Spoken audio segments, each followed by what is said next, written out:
High বন্ধুরা, আমরা দুটো গরু চড়াতে হিমশিম খাই। আজ আমি এমন একজনের কাছে এসেছি, দেখে নিন ইনি কতগুলো গরু চড়ান। কী নাম দাদা আপনার? পশুপতি মাঝি। পশুপতি মাঝি। আপনি কি করেন? গরু চড়ায়। কতগুলো গরু? 100। 100, আগে হয়তো 100-রও বেশি ছিল। যাই হোক, আচ্ছা, গরু চড়িয়ে বেতন কেমন পান?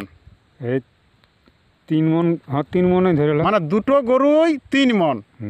3 মন অর্থাৎ 1 মনে 40 সের। 40 সেরে 1 মন, যার ওজন দাঁড়ায় 25-26 কেজি। 40 সেরের ওজন প্রায় ওইরকম হয়। যাক 26 কেজি যদি ধরা যায়, 3 মনে প্রায় 80 কেজির মতো সে ধান পায়।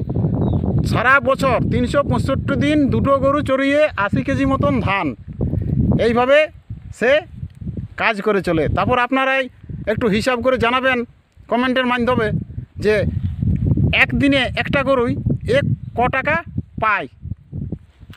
ধানের যা দাম,